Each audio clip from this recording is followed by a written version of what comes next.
Employees at a Bakersfield business say they've been robbed several days in a row. They called police but say officers never came out. Now these frightened employees called our tip line for help. Eyewitness News reporter Carol Ferguson live now in Southwest Bakersfield with what she found out. Carol? Lisa, the store that contacted us is in this shopping center. It's a fairly small business, frequently just a couple employees inside. Well, what's happened in the last couple weeks has them so rattled, so frightened, that for their safety, they did not want us to identify them.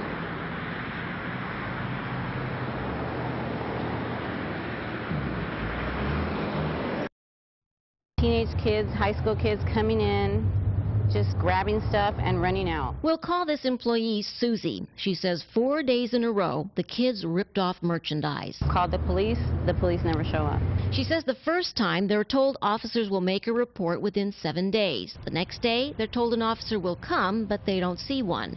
Then Sunday, when they went in, there was at least 15 to 20 of them. She says a worker started to call 911, but one of the teenagers threatened them. They said, watch what's going to happen to you, watch. Each day they called just slightly after the theft had occurred and the juveniles had left the store. Sergeant Mary DeGear checked police records of the calls. It was a petty theft that had already occurred. She says calls like that are a lower priority. Or they were in the store from a theft the prior day, which is a petty theft that didn't occur in our presence. We couldn't make an arrest anyways. DeGear says the second day an officer was sent out, but much later. I was scared.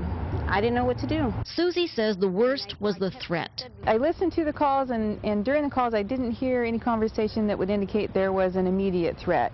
DeGear says if you're threatened, call police quickly and let them know how you're being threatened. When I came to the store to ask employees about what happened, that's when they got a call from the Bakersfield Police Department, an officer asking them what had happened in the incident. What more can be done? The sergeant says in this case, the repeated incidents are now in police records. Something like this happens in proximity to these dates, an officer will be sent right away. Now, I asked Sergeant DeGear for more advice for any business, especially small businesses, and this is what she says.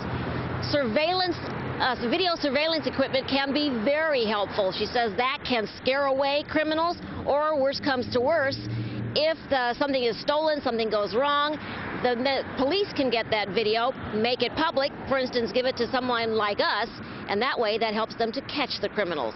We're live in Southwest Bakersfield. Back to you. Carol, thank you.